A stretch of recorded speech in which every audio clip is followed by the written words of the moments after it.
Okay, everybody. Hey, it's Back to the Future podcast. And to show you that it's not completely set, I do not yet have my show notes up. Can you believe this? I can't find my show notes. Oh, that is so frustrating. I know that they're here. So just bear with me. I will find them. Or maybe not. Open recent. Oh, I knew I would find them if I tried hard enough. Yeah. It wouldn't be the Back to the Future. There was something horribly wrong. Yeah, so last week there was like all kinds of problems. Video. Uh this week, hopefully the audio will be much better. I'm looking over there in the live chat. We have Brian Monroe and my brother Larry. Hello, Larry. How are you today? Oh man, it's so frustrating. It's, sometimes stuff works, sometimes it doesn't. But it looks like everything is working. Sorry about that. Little I'm a little flustered this evening. I don't know why. Yeah, the audio. Okay, so the audio is good. Let me know if there's any problems with that. Now, as far as the software that I'm using tonight, there was an update to OBS, which is Open Broadcasting System or something along those lines, and it now lets me monitor audio. I'm not monitoring my own audio because if I did, it's like that slight delay that just makes you sound like you're. I don't want people to think that I'm drunk. And also this week, um, I'm kind of going in a different direction. I decided that I'm not going to have the show so scripted out that I'm just like staring over here and reading off of something that earlier. Let's see, who else do we have? We have Suds. Hey, Suds. Brian Moreau, my brother Larry. We have Sonny, no God mode audio. I'm so sorry, Sonny. I know how much you enjoyed the really horrible echo. Not really going to go with that. We have some great topics this week. Some of them you guys have suggested, and I'm going to keep doing that because I really want to know what it is that you guys want me to talk about. Show. One of the other things that I've done, I don't know if they will make an appearance. I've left the door a little bit ajar. So if any of the three cats that are currently occupying this house decide to come in, I'm going to let them come, including Cat and Sink. For people who don't know who Cat and Sink was or is, Cat and Sink was a self-declared presidential candidate who unfortunately didn't make the ballot in any of the states, but everybody on Facebook seemed to like. All right, to move on to some of the things that I wanted to talk about this week. Number one, the new Microsoft Surface.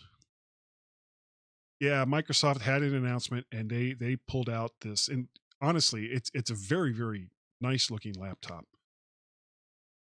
The problem with something like the Surface laptop is that it's a product that doesn't really seem to know what it wants to be. Now, Microsoft during their announcement made it sound like, well, this is the laptop that teachers and students and education market were asking for, and I just don't see it right now.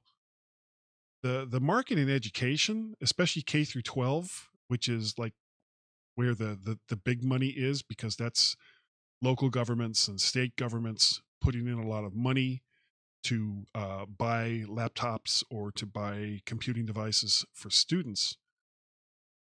They're they're pretty much, they seem to be going with the Chromebook, and in some cases the iPad. And you can kind of see the appeal of going with the Chromebook, because a lot of the infrastructure that you need to work with either I honestly even with iOS, but with Microsoft, you just don't need. You just need some kind of Wi-Fi network, and Google handles most of the back end. So there's no cost savings there, and you throw in the fact that the Surface laptop is also $1,000 as compared to Chromebooks that you can pick up for anywhere from 150 to $250. I don't see the appeal to schools other than to say, well, you won't be fired for choosing Windows. But the other problem with the Surface laptop is the operating system that they have to run for it. Now, they've made a couple of interesting choices with Windows for this. They're calling it Windows S. What that S stands for, I'll leave to your own imagination. But it's a very limited kind of operating system. Number one, you can't put your regular Windows um, applications on it. You're kind of limited to the applications that Microsoft is going to make available through their own app store. That's being specifically set up for Windows S.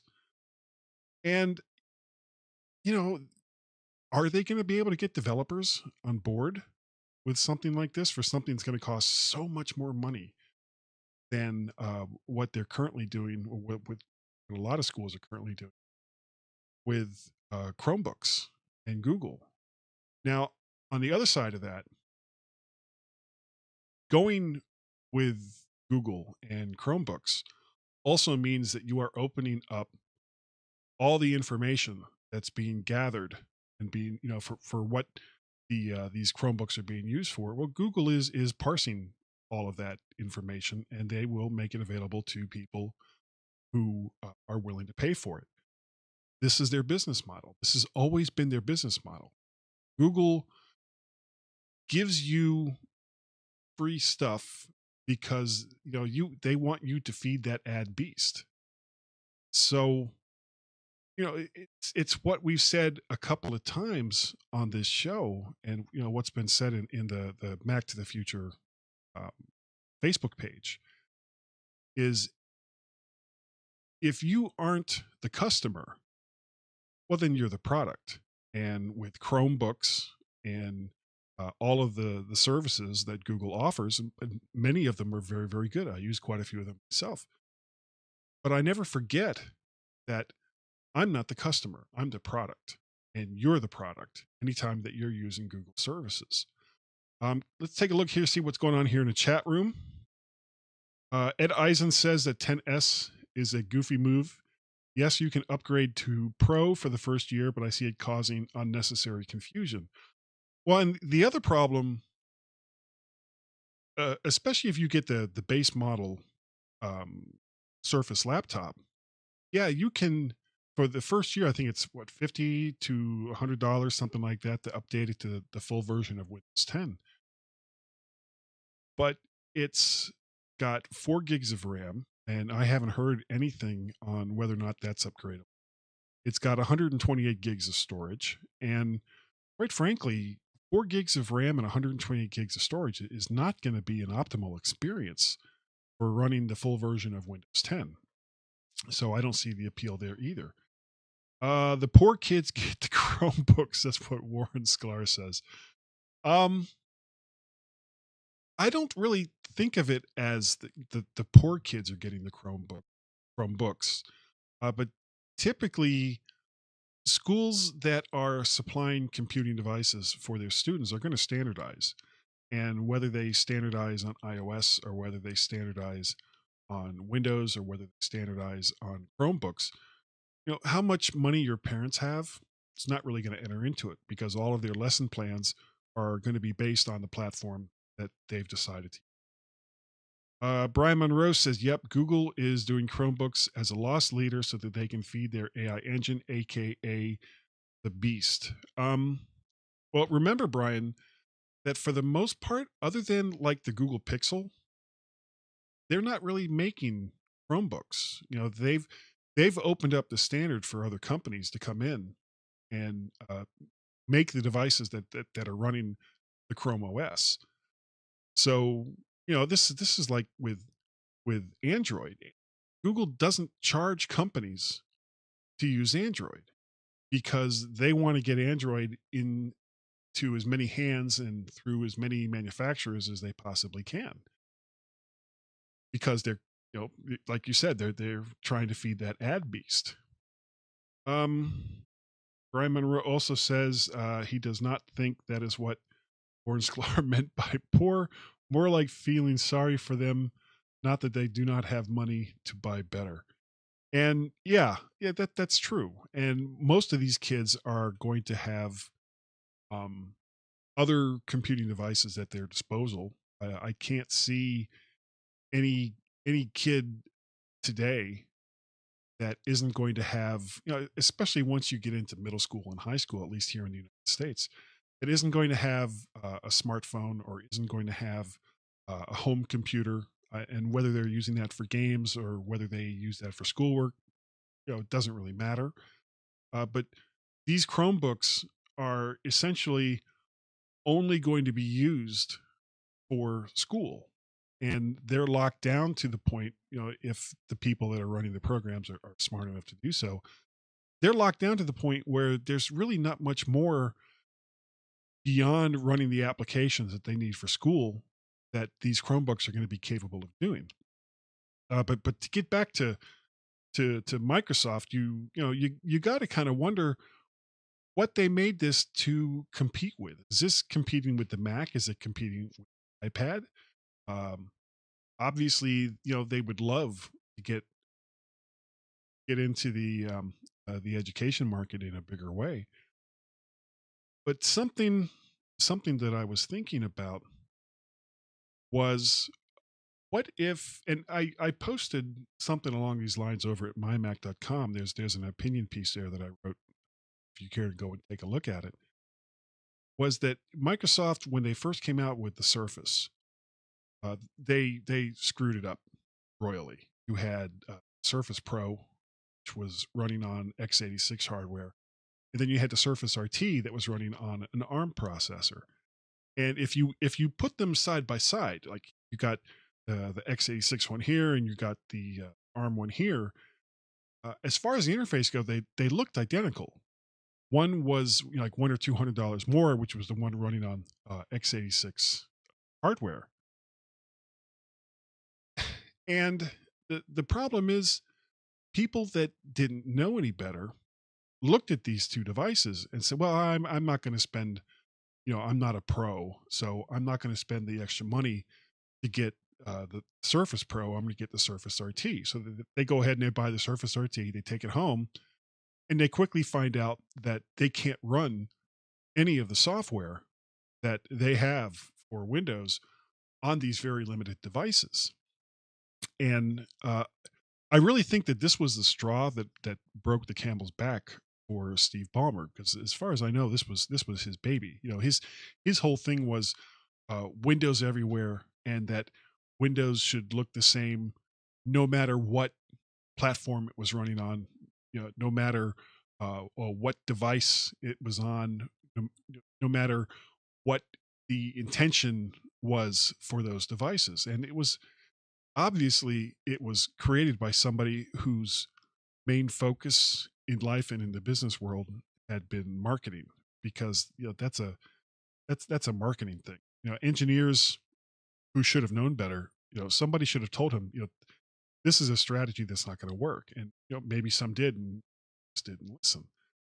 But the upshot of it was people didn't buy the Surface RT. And from not buying the Surface RT, that meant developers weren't going to write applications for it. And that in itself doomed the Surface RT. And then they kind of doubled down by coming out with Windows 8, which was this combination monster of um, a desktop interface with a touch ID or with a touch interface. And I've never been a fan of Windows 8, 8.1, or 10 because it just doesn't make any sense to me. Why would you have a desktop interface with touch built into it where you're having to reach up, touch the screen? It's ludicrous. They would have been better off coming out, leaving Windows desktop as it was. Just leave it as it was, and then turn around and come out with this new operating system that worked on a touch screen. Now you could have multitasking on different windows on the same screen, but to try to force people to use this, it really, and they backpedaled as quickly as they possibly could with it. If you look at Windows 10, there's a lot of elements of traditional Windows on there. And then the other problem, of course, being that a lot of developers didn't see the point in putting a touch interface beyond the basics into their programs. And for the most part, they didn't do it.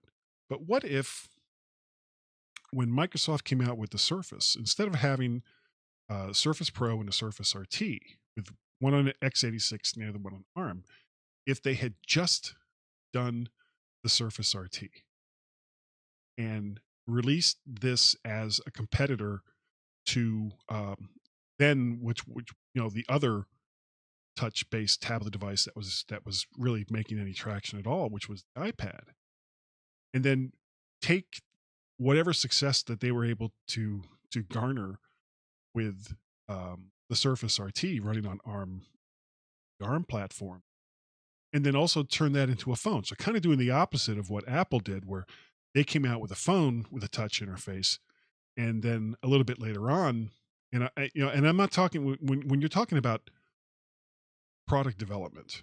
According to Steve Jobs, the iPad actually came out first, but then they released the iPhone first, and then the iPad came later. Well, Microsoft could have kind of done the same thing in reverse. They come out with the Surface RT touch interface on a handheld tablet, and then they turn around and they come out with the Surface Phone, which has a similar interface, also running on the ARM based hardware. And then they could turn around and talk to those developers, have them scale down the software that they created for the Surface RT and use that for a phone based OS. And I'm sure it would have been, I mean, it couldn't have been any more of a disaster than what Windows Phone was not that long ago. They've basically finally killed it. But how much time and money did they spend buying Nokia and then dumping it later on? All those people losing their jobs. It just didn't make any sense. Let's see. Warren Sklar says they had the RT when I lived in London. The big store there had about 30 open box returned RT devices, I'm sure. Brian Monroe says Microsoft screwed up.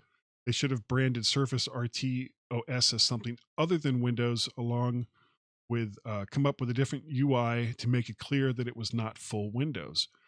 Well, that was kind of what I was saying. If they had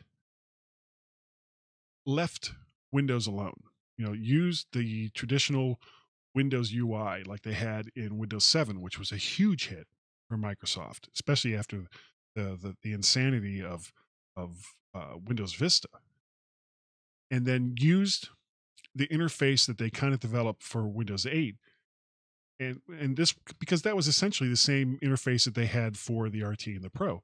If they had just used that for the RT, they could have opened up the market for themselves in a way that they just couldn't do with all of these different devices that were all supposed to look alike.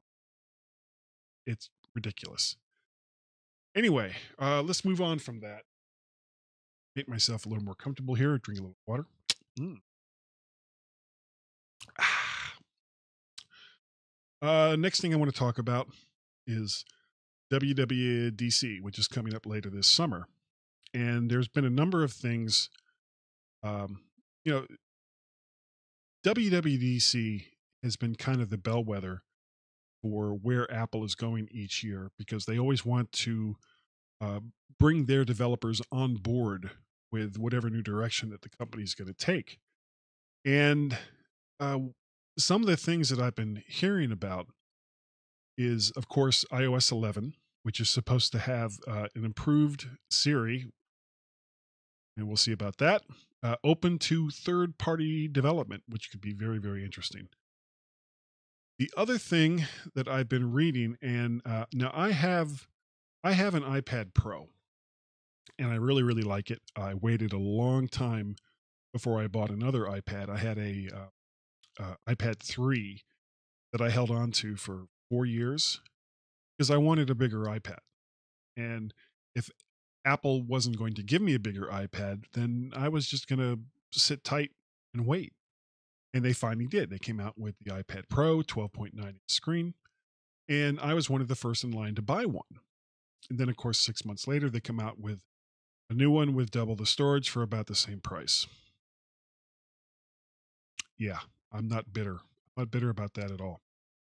But some of the things that they're talking about with the iPad, and I would love to see this, multi user support for iPads, and you know, they sort of already have that in the education market, um, but it's not really available for us mere mortals. I would love to see that from Apple. Really would love to see multi-app and multi-tasking support improve that.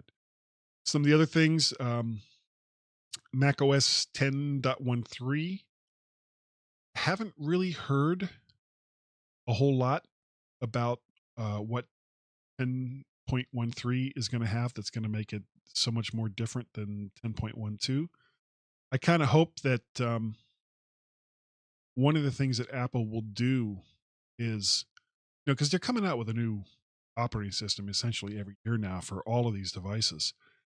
And I would like to see them kind of slow down a little bit, not necessarily not release a new operating system, but to take the bits that they said were going to be so wonderful in the one they released the previous year and actually make it work. I know, crazy talk.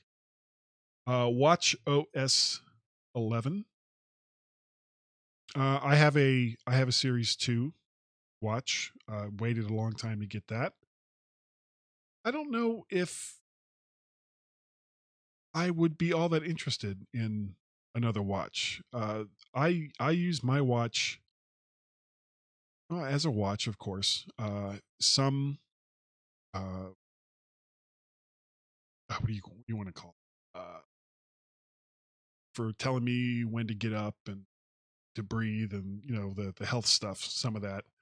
I love it for the notifications, and I can't think of any third party apps on the watch that I use. I just don't. I mean, the base watch is good enough for me and for everything that it did. I mean, a third party developer would have to come out with something really amazing to get me to use it on a basis. Um, then there's also tvOS for the Apple TV 11. I would like to see that work better. I would like to see that work a lot better. I have a lot of problem. Now, I've got a ton of content in iTunes, and getting iTunes to see my Apple TV, or actually getting my Apple TVs to see my iTunes content without having to stream it from Apple and have that work reliably without the constant, oh, you don't have your sharing turned on. I got my sharing turned on. I got it turned on the computer. I have it turned on the Apple TV. I have it turned on my laptops. I have it turned on everywhere, and it just won't work. And I'm sure that there's something that I'm not doing right, but it just needs to be easier. It needs to just work. I would love to see Apple come out with some kind of dedicated iTunes streaming device, an iTunes streaming device that I could connect a hard drive to and not have to think about it. And this device would say, "Oh, okay, I see all of your content that you have purchased legally in iTunes, and I'm going to suck all that down because you told me to onto this hard drive. And I see that you have two Apple TVs, and I'm going to authorize those two Apple TVs to get this content from the hard drive and do it quickly. So even if your internet connection goes down, you still have access to all the content. Which right now, if um, if my internet provider suddenly goes dark for whatever reason, I can't see the content that I have legally purchased. And it's a pain in the ass. It needs to be easier. It needs to be simple. So far, Apple hasn't really delivered. Uh, WWDC. I mean, I would love to see some new Macs, and maybe they'll talk about new Macs. Um, but typically, it's WWDC is a developers conference, and at least over the last couple years, they haven't really announced much in the way of hardware, though. um, Recent developments with the Mac Pro, maybe they'll give like a little sneak peek to what they're thinking about for the new Mac Pro. I'd like to see it. I don't know if they will. Um, Now the only Mac that's really been updated lately was the 13 and 15-inch MacBook Pros. So practically every other Mac needs to be updated. You know, could they do it at WWDC? Sure. But if I had to guess, this is something that they would do later on, like in September or October, maybe when they start talking about the new iPhone, that they'll also talk about some new Macs. Um, the other thing that people have been asking me about on the Mac to the Future page is to talk about an Apple device that would be similar to an Amazon Echo or a Google Home device. I don't know. You know, with Siri, Apple has a lot of this functionality already there. The problem that I have with the Amazon Echo and Google Home devices is that they are always listening. They're never turned off. So they're kind of keeping track of everything that you say and everything that you do within earshot of these devices. That's not something I would want in my home. I want to make the choice for whether or not um, I've got a device that's listening to something that I'm saying. I don't want that choice to be made for me. And I would have to say that typically Apple doesn't do that. So whatever trigger word, and I won't start saying some of the various trigger words because it'll make people who have those devices probably go nuts. But I would prefer that without that trigger word, that these devices aren't listening to me. So that's uh that's pretty much what I got for the first half of this show. Let me come back over here to the comments real quick. Suds says Overcast on the watch with AirPods is pretty good. Listen to podcasts on your run without your phone. Okay, that could be very, very handy. What do you guys think about a watch? Yeah, this is something I thought about a long time ago. What if both your watch and your phone had the same number? Both had a SIM card. So when you left the house with just your phone, then your phone would be your primary communications device. If you left your house with your watch and your phone, um, your watch would still act as like a notification device to let you know that you've gotten a phone call, if there's something on Facebook or Twitter or however you have your notifications set up. that there's something that you should take a look at. And whether you look at it on the watch or you look at it on your phone is kind of up to you. But like with what you were saying, Suds, you leave the house and you just have your watch. Well, once your watch and your phone get far enough away, now they both have GPS devices, so the phone knows that, well, I'm not going anywhere. I'm sitting in this one spot, and the watch can say, "Oh, I'm moving around, so I must be primary." Well, then your watch becomes your primary communications device, so that you can receive phone calls. I mean, some of the basic things that you can do with a tiny screen like that. You're not necessarily going to be playing some crazy ass game on a watch with a tiny little screen.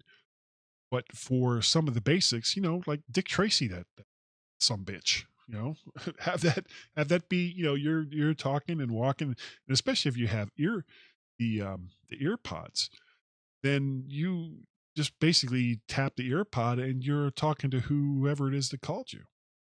These are the things that I would like to see Apple. And maybe that's something that they have going on, along with, I mean, I've got a long wish list of changes that I would love to see Apple do. I'm not an expert. I'm sure that they have lots of very, very smart people that are looking into these things, but whether or not it would be feasible, some of the things that I would like to see, they could tell you. I probably can't. Anyway, we are going to take a little break. Woo! Have Jelly. Hey, Jelly.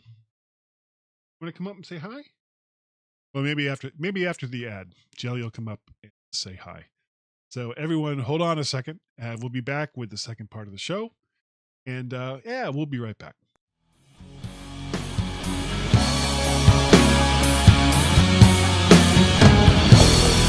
Are you a new Mac user or an old hand?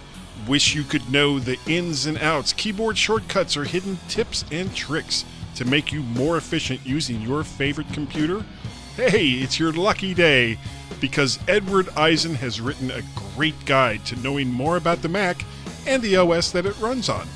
It's called This is the Light Side, and it's available through Apple's iBooks store or with Amazon.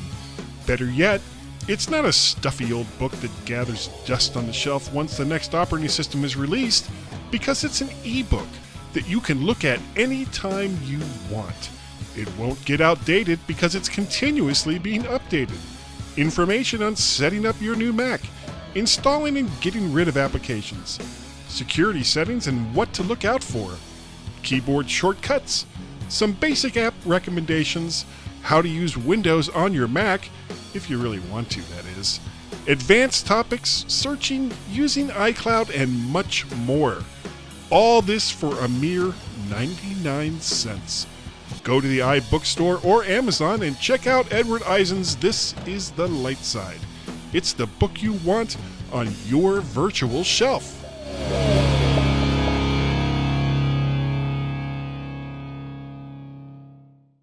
Okay, hey, we're back. Got a couple of other things here I want to talk about. These are all from Facebook, and some of them were topics that you guys suggested when I put up the last notice. First one, there was somebody asking about using iBooks Author. Now, the one book that I currently have published, The Maltese Cube, and I talked about how I'm working on turning that into an audio production. And that's still in the works. I've got quite a few people, including Ed. I think Ed has a part, and I'm really looking forward to starting to work on that. But we're still kind of in the planning stage because I want to get all the parts cast. But what Ed is saying here is that iBooks Author is both fairly simple and a bit maddening. Treat it like any other document. Get the content in there first, format, and make pretty second. And then I said, then comes part two when you actually try to get it into the iBook store. Begin by cursing loudly. This will lubricate your throat for when you really start cursing loudly later on. Tamaria Fritz, I'm sorry if I didn't say your name right. So there are rules to getting it in the store. Ed Eisen says that he doesn't know of any. Ali Gill said he did exactly the same thing. He created an iBook based on a series of his own blog posts. Took him about 5 hours from start to finish. He says it was incredibly easy. He elected not to charge as all the material was already freely available. His objective was to put the related articles into a single, easy to find place and to see how easy it was to go through the process. He says he's now working on book two. Um, my experience was somewhat different. I found iBooks, the editor, and iBooks author, to be very, very frustrating. Was not a fan. And I also have the Maltese Cube. It's available through Amazon's store. And in comparison, Amazon's store, and you almost hate to say it, Amazon has a better way to do it as far as ease of use goes.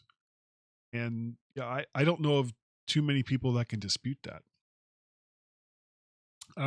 Couple of quick topics.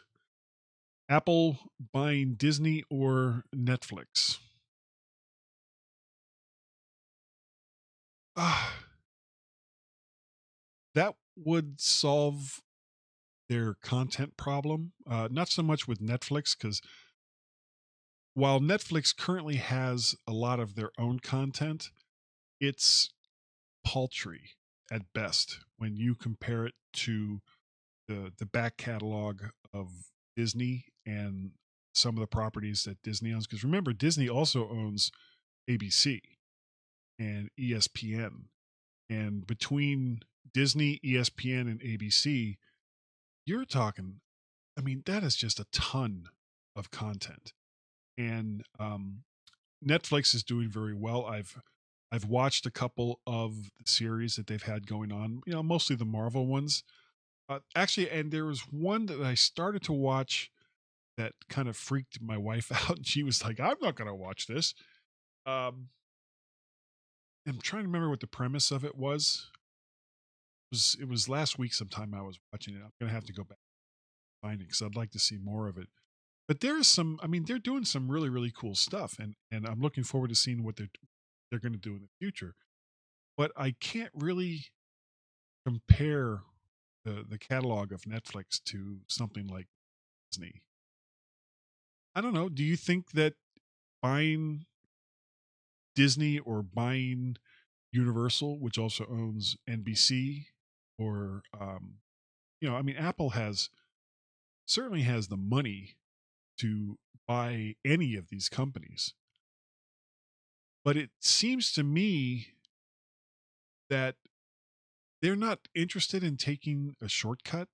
Now they're talking about making their own content. And the one concept I've seen so far, which was, that app elimination kind of show, there's nothing original. And I don't know if something like that I don't know if I'd watch it. It's not something that really interests me that much.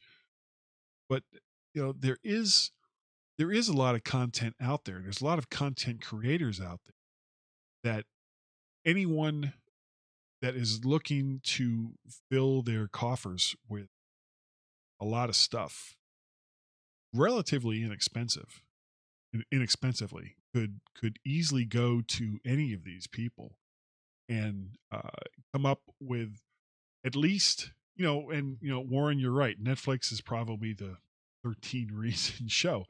They have, Netflix has a lot of shows that do 13, 14 episodes, and maybe they'll come out with a season two, maybe they won't, but it's content. And that's kind of, if Apple is interested in having their own exclusive content, well then, you know you need to go to the source to do it, and the source to do it are these people that are just coming up, that are doing YouTube shows and are on Vimeo and some of these other providers that give them a platform, and you could probably get them relatively inexpensively. And the content, good or bad, at least you've got something going on there. Um, And the last thing I've got here is how does not including this was something else that was suggested. How does not including existing standard ports like USB 1 and 2, Ethernet, MagSafe for power, and audio ports over emerging standards, USB 3, Thunderbolt, Lightning, equal innovation? This is this is something that Apple has been doing since Steve Jobs came back. They're not necessarily interested using the same ports that everybody else is using. Um, if they can come up with a valid reason to not use a port for the sake of simplicity, then yeah, they'll go ahead and drop it. I mean, if you look at the original iMac and the simplified port selection that you had in the iMac, you had audio in, you had audio out, you had USB ports, and the iMac wasn't the first computer to use USB ports, but it was probably the most famous of all the computers in that era and of that era that started using them. And at the time, there were a lot of really pissed off people talking, well, where's my floppy drives? And where's this and where's that? And once the people that create the exterior devices for computers started kind of jumping on board, well, then nobody talked about it anymore. Same thing with CD-ROM and DVD drives. If you remember when Apple started removing those from the iMac and started removing those from the laptops, there were a lot of people that were very upset. But as it kind of turns out, Apple was right. When was the last time that you burned a CD? When was the last time that you put a DVD to load a program? For the most part, applications are being delivered online. Updates are being delivered on movies and music, and everything else that we use physical media for is available online. You're downloading it to either a spinning drive or an SSD, and it's pretty much standard practice now. And all the complaints of people talking about, you know, where's my stuff? For the most part, it doesn't matter anymore. Now, the latest one, and probably the one that I can relate to the best, is the removal of the audio in and audio out jacks, the quarter inch or 3.5 millimeter jacks that we've had on computers practically since computers were capable of making sound. And these are not new ports. These are standards that have been around, some of them for more than 50 years. Well, there's new standards coming with the lightning port. And Beats is now making headphones that have lightning ports and you connect them directly. Bluetooth, you don't even need to connect at all. It's done wirelessly. And there will be other wireless standards that come out for many of the things that we have to have physical connections to. And chances are Apple will be one of the first companies to use those standards. And everyone that is used to the old way of doing things, including myself, will at first complain, then we'll get used to it, and then we'll wonder what all the fuss is about. This is the way of things. Getting rid of the old to make some of the reasons why they have removed these ports don't make any sense to me. Now, for laptops, I get it. You want to make them lighter. You want to make them thinner because then they're easier to carry. These are portable devices. When you're when you're talking about you want to hold on, I'll see if I can get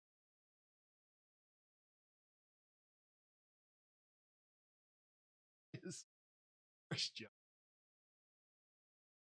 when you're talking about desktop computers, I really don't see need to make them the whole thing with Johnny Ives. It's, they've got a iMac computer that cheese with so thick. Well, it takes up it'll be it takes up same amount of space on your desktop as the older ones did that had all the ports, that had the expandability, being able to change out the RAM. Desktop computers are selling less and less, and Apple can see the sales trend. So why not have one or two desktop computers that have the expandability? People that want a machine like require, and stop forcing us to make do with what you give us as far as RAM goes. Soldering in the RAM, making it so that it's impossible. Making it so that let me move her up so everyone can see her. This is Jelly. So sweet. Making it impossible to upgrade our systems. We're Mac users. We spend more for our computers because we like the hardware system. And we want to hang on to those computers. If you guys, so that we can keep them as long as we possibly can. And there's no reason to not have a couple. Yeah, sure, they're trucks. Trucks have their purpose. Trucks have their use. Anyway, that's going to be it for me tonight. If you would like to tell me how much I'm screwing up, tell me how cute Cat is. 3 of them here. You can send me email, guy@mttfgo.com. You can contact me via Twitter. I am Mac Parrot on Twitter. We have a Skype number that you can call and leave a message, and I'll play them here on the show. That Skype number is area code 703-436-9501. That's the same number that we use for the My Mac podcast, which I do each week with Gazmaz. And I love doing that show. I love doing this show. I just like podcasting. I like podcasting. So I think that's going to about do it for this week. One of the things that I'm thinking about doing, maybe not next week, because I don't know if actually I should tell you right now, I don't know if I'll be doing a show next week, because my wife and I are going down to North Carolina for a family reunion, and I'm not, at this point I'm not sure if we're going to leave Wednesday or Thursday. If we leave Thursday, there will be a show. If we leave on Wednesday, there probably won't. But we will cross that bridge. And of course, there's a few other events that are going on this summer. There's the Macstock Expo in July.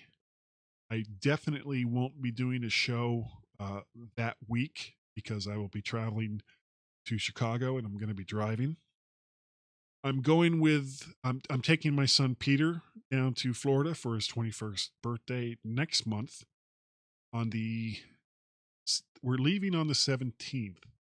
So there'll be a show on either the 14th or the 15th of June. But that following Wednesday, there won't be, because I'll be down in Florida. So something I am going to try to do on the drive down is I'm going to try to do a podcast over Skype, Gaz, for mymac.com. So keep your eyes peeled over at mymac.com to see whether or not that works. May not, doesn't matter. It's all for fun. And that's going to do it. You say bye.